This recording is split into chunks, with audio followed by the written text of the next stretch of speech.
নমস্কার বন্ধুরা, মুনমুন কিচেনে আপনাদের সবাইকে স্বাগত। তো আমি মুনমুন আজকে চলে এসেছি আবার একটা নতুন রেসিপি নিয়ে। হাতে মাখা সয়াবিনের এই রেসিপির স্বাদ কিন্তু মারাত্মক, জাস্ট এক কথায় অসাধারণ।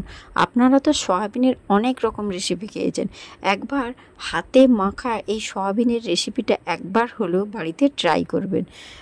আশা করছি আপনাদের সবার খুবই ভালো লাগে। এখানে দেখুন 100 গ্রাম মতো আমি সয়াবিন আগে থেকে ভিজিয়ে রেখেছিলাম। ভিজিয়ে এর মধ্যে যে জলটা ছিল সেই জলটা কিন্তু একদম হাতের সাহায্যে বের করে দিয়েছি, দিয়ে একটা পাত্রের মধ্যে নিয়েছি। এবারে এই সয়াবিনের মধ্যে আমি কিছু মশলা অ্যাড করছি। দিয়ে দিচ্ছি স্বাদ মতো লবণ, আর দিয়ে দিচ্ছি হাফ চামচ মতো হলুদের গুঁড়ো, আর দিয়ে দেব হাফ চামচ মতো লঙ্কার গুঁড়ো। আর এর মধ্যে আরও কিছু মশলা অ্যাড করছি, স্কিপ না করে পুরো ভিডিওটা দেখুন। আর দিয়ে দিচ্ছি কালারের জন্য কাশ্মীরি লাল লঙ্কার গুঁড়ো। আর এখানে দিয়ে দেব হাফ চামচ মতো ধনে গুঁড়ো। এবারে সমস্ত গুঁড়ো মশলাটা তো আমি এখানে দিয়ে দিলাম। আর কি কি অ্যাড করি আপনারা দেখতে থাকুন। এখানে দিয়ে নিয়েছি 1 চামচ মতো কাঁচা সর্ষের তেল। আর এই সর্ষের তেলটা আমি কিন্তু ওপর থেকে এইভাবে দিয়ে দিলাম। আর এর মধ্যে দিয়ে দেব 1 চামচ পরিমাণ বেসন। দেখতে পাচ্ছেন একটা বড় চামচের 1 চামচ কিন্তু আমি এখানে বেসন নিয়েছি। এর থেকে কিন্তু বেশি আর বেসন দেব না। এই 1 চামচ বেসন কিন্তু ওপর থেকে দিয়ে এবারে হাতের সাহায্যে খুব ভালো করে কিন্তু সয়াবিনটাকে এইভাবে ম্যারিনেট করে নিতে হবে। আর ম্যারিনেট করে এটাকে কিন্তু রেস্টে রেখে দিতে হবে 10 মিনিটের মতো। আর এইভাবে একবার হলেও বাড়িতে সয়াবিনের রেসিপিটা বানানোর জন্য আমি অনুরোধ করছি আপনাদের সবাইকে। আর এখানে দেখুন একটা কাগজি লেবু নিয়েছি, আর সেই লেবুর রসটা কিন্তু পুরোটাই ওই সয়াবিনের মধ্যে দিয়ে দিলাম। আর লেবুর রসটা দেওয়ার পরও আবারও হাতের সাহায্যে এইভাবে ভালো করে মাখিয়ে নিচ্ছি। মাখিয়ে নিয়ে 10 মিনিট মতো এটা ম্যারিনেট করে রেস্টে রেখে দেব। এবারে এই সয়াবিনের রেসিপিটা করার জন্য এখানে আমি কি কি মশলা নিচ্ছি দেখুন। একটার মিক্সির বোলের মধ্যে নিয়ে নিচ্ছি কিছুটা পরিমাণ আদা, আর আদাটাকে একদম কুচো কুচো করে কুচিয়েছি। আর এখানে দেখুন একটা গোটা টমেটো, সেই টমেটোটাকেও কুচিয়েছি। আর নিয়ে নিচ্ছি ঝালের জন্য 2টো কাঁচা পাকা লঙ্কা। আর ওই মিক্সির মধ্যেই দিয়ে দিচ্ছি একটু কাঁচা সর্ষের তেল। আর এর মধ্যে আমি কিছু মশলা অ্যাড করছি, দেখুন আপনারা তাহলে বুঝতে পারবেন। দিয়ে দিচ্ছি হাফ চামচ মতো হলুদের গুঁড়ো, আর এখানে দিয়ে দিচ্ছি হাফ চামচ মতো লঙ্কার গুঁড়ো, আর এখানে আমি দিয়ে দিচ্ছি হাফ চামচ মতো ধনে গুঁড়ো। আর এর মধ্যে একটু অ্যাড করে দেবো সামান্য পরিমাণ 2 থেকে 3 চামচ মতো একটু জল দিয়ে এটাকে একটা সুন্দর মিহি পেস্ট আমি তৈরি করে নিচ্ছি। সঙ্গে থাকুন, দেখতে থাকুন। তো দেখুন আমি পেস্টটা কিন্তু তৈরি করেছি, খুব সুন্দরভাবে একটা মিহি পেস্ট আমি তৈরি করে নিয়েছি। এবারে আমি চলে যাচ্ছি মূল রেসিপির মধ্যে। আমি প্রথমে একটা কড়াইকে গ্যাসের উপর বসিয়ে দিয়েছি। আর ওই কড়াইটার মধ্যে আমি দিয়ে দিচ্ছি সামান্য পরিমাণে রিফাইন অয়েল। আর রিফাইন অয়েলটা দিয়ে কিন্তু আমি তেলটা ভালো করে গরম করে নেব। গরম করে খুন্তির সাহায্যে কিন্তু কড়ার চারধারে বুলিয়ে দিয়েছি। এবারে যে সয়াবিনটা আমি ম্যারিনেট করে রেখেছিলাম সেই সয়াবিনটা ওই কড়াইয়ের মধ্যে দিয়ে ভালো করে নেড়ে চেড়ে কিন্তু একটু আমি সয়াবিনটাকে ভেজে নেব। আর এই যে একটা বেসন দিয়েছি, বেসনটার জন্য সয়াবিনের উপরে একটা সুন্দর কোডিং আসবে। আর সয়াবিনগুলো একদম শক্ত হবে না। অনেকে বলেন যে সয়াবিন রান্না করার পর সয়াবিন শক্ত হয়ে যায়, কিন্তু আমি যেভাবে হাতে মেখে আজকে সয়াবিনের রেসিপিটা শেয়ার করছি, একবার হলেও বাড়িতে বানাবেন। এটা ভাত, রুটি, পরোটা সব কিছুর সঙ্গে কিন্তু একেবারে অসাধারণ লাগে।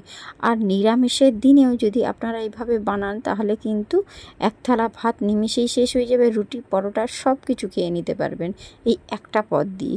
তো দেখুন আমি সয়াবিনগুলোকে খুব সুন্দর করে একটু লালচে করে ভেজে নিয়েছি। আর সয়াবিনগুলো দেখে বুঝতে পারছেন একটা কোডিং কিন্তু তৈরি হয়েছে।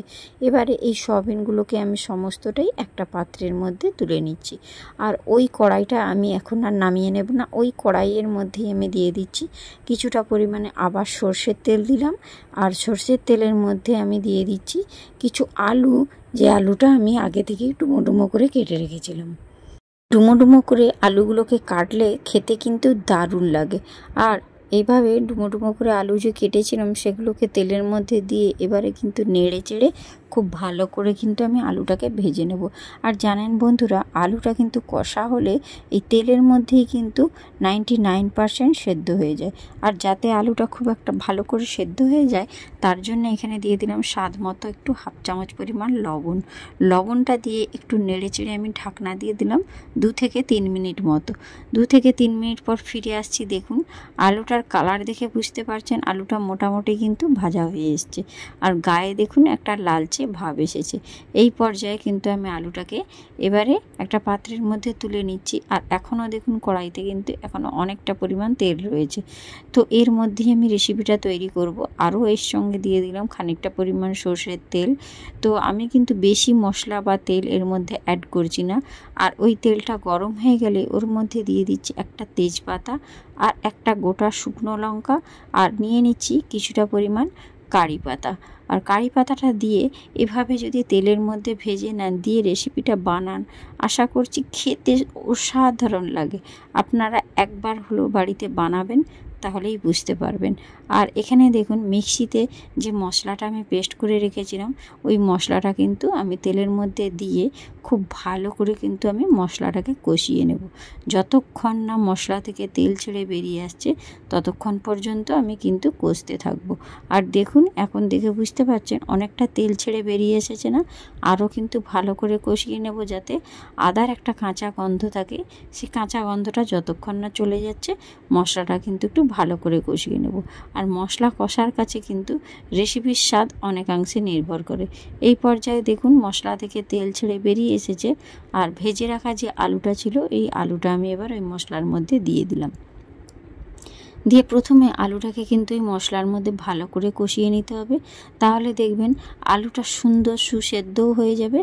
আর মশলাটা কিন্তু আলুর মধ্যে প্রবেশ করলে খেতে খুব ভালো লাগবে। আর এখন দেখুন মশলাটা যাতে তলায় না জড়িয়ে যায় তার জন্য মিক্সিটা ধুয়ে সামান্য পরিমাণে একটু জল দিয়ে দিলাম।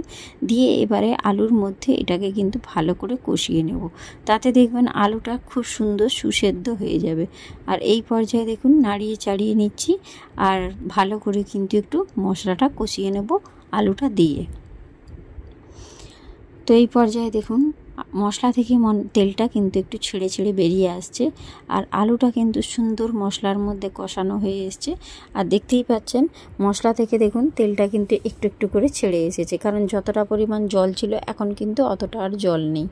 এই পর্যায়ে কিন্তু আমি এর মধ্যে অ্যাড করে দিচ্ছি ভেজে রাখা যে সয়াবিনগুলো। আমি যে সয়াবিনগুলো ভেজে রেখেছিলাম সেই সয়াবিনগুলো এবার ওর মধ্যে দিয়ে দিলাম। তো সয়াবিনটাকে দিয়েও আবারও ভালো করে নাড়িয়ে চাড়িয়ে কিন্তু খুব সুন্দরভাবে কষিয়ে নিতে হবে। আর সয়াবিনটাকে দিয়ে কষিয়ে নিলে কিন্তু খেতে এতটাই অপূর্ব লাগবে যে মাছ মাংসের স্বাদ কিন্তু এর কাছে ফেল হয়ে যাবে। আমি কিন্তু এই সয়াবিনের রেসিপিটা সম্পূর্ণ নিরামিষ করেছি। আপনারা নিরামিষের দিনে একবার এইভাবে কিন্তু সয়াবিনের রেসিপিটা হাতে মেখে বাড়িতে বানাবেন, আর আমাকে কমেন্ট বক্সে কমেন্ট করে জানাবেন যে কীরকম লাগলো। খেতে কিন্তু সত্যিই অসাধারণ। আমি এটা বাড়িতে তৈরি করতে বাড়ির সবাই কিন্তু প্রশংসায় পঞ্চমুখ হয়েছিল। তো আপনারাও এভাবে কিন্তু একবার বানিয়ে দেখবেন, সবাই কিন্তু আপনার প্রশংসা করবে আর বারবার বানানোর জন্য রিকোয়েস্ট করবে। তো এইভাবে খুব ভালো করে সয়াবিন আর আলুটাকে দেখুন কষিয়ে নিয়েছি, আর সয়াবিনের মধ্যে থেকে এখন দেখতেই পাচ্ছেন তেল ছেড়ে বেরিয়ে এসেছে। এবারে এখানে 1 বাটি গরম জল, যেটা আমি আগের থেকেই একটু গরম করে রেখেছিলাম, খুব বেশি গরম নয়, উষ্ণ গরম জল কিন্তু আমি এর মধ্যে অ্যাড করলাম। আর যেহেতু এখানে সয়াবিনের মধ্যে যেহেতু বেসনটা দেওয়া আছে, সুন্দর একটা কিন্তু কোটিং হবে, তার জন্য যে গ্রেভিটা একটু কি সুন্দর ঘনত্ব হবে। আপনারা শেষ পর্যন্ত থাকুন, তাহলে বুঝতে পারবেন। জলটা দেওয়ার পর এইভাবে কিন্তু মিনিট 2 মতো আমি এটা ফুটিয়ে নেব, জাস্ট একটু কুক করে নেব, তাহলে দেখবেন আলুটাও সুন্দর সুসেদ্ধ হয়ে যাবে। আর কালারটা দেখছেন বন্ধুরা কতটা অসম্ভব সুন্দর হয়েছে। আর এখন আমি একটু আলুটা কেটে দেখে নিচ্ছি, সুন্দর দেখুন সেদ্ধ হয়ে গিয়েছে। আপনাদেরকে ভালো করে দেখিয়ে দিচ্ছি, দেখুন আলুটা কতটা সুন্দর সেদ্ধ হয়েছে, দেখছেন একদম সুন্দর সুসেদ্ধ হয়েছে। আর এই পর্যায়ে কিন্তু আমি গ্যাসের ফ্লেমটা অফ করে দিয়েছি, কারণ রেসিপিটা কিন্তু আমার সম্পূর্ণ রেডি। আর গ্যাসটা অফ করে দিয়ে এবারে এর মধ্যে আমি একটা মশলা অ্যাড করব। আপনারা অবশ্যই সঙ্গে থাকুন, আর সঙ্গে থাকলে বুঝতে পারবেন। আর এখানে দেখুন হাফ চামচ মতো গরম মশলার গুঁড়ো দিলাম, আর গরম মশলাটার গুঁড়ো দিয়ে এভাবে খুন্তির সাহায্যে নাড়িয়ে চাড়িয়ে নিচ্ছি। তাহলে দেখবেন রেসিপিটা খেতে অপূর্ব লাগবে। একবার হলেও এই হাতে মেখে সয়াবিনের রেসিপিটা বানানোর জন্য অনুরোধ রইল। আর এখন দেখুন আপনাদেরকে দেখিয়ে দিচ্ছি, রেসিপিটার কালারটা যেমন সুন্দর হয়েছে, খেতেও কিন্তু দুর্দান্ত। ভাত, রুটি, পরোটা সব কিছুর সঙ্গে কিন্তু একদম জমিয়ে খাওয়া যাবে। তো কার কার আমার রেসিপিটা ভালো লেগেছে অবশ্যই আমাকে জানাবেন, আর লাইক কমেন্ট করে বন্ধুদের মধ্যে শেয়ার করবেন। তো নিত্য নতুন ভিডিও পেতে নোটিফিকেশানটা অন করে রাখবেন। তো টাটা, বাই বাই।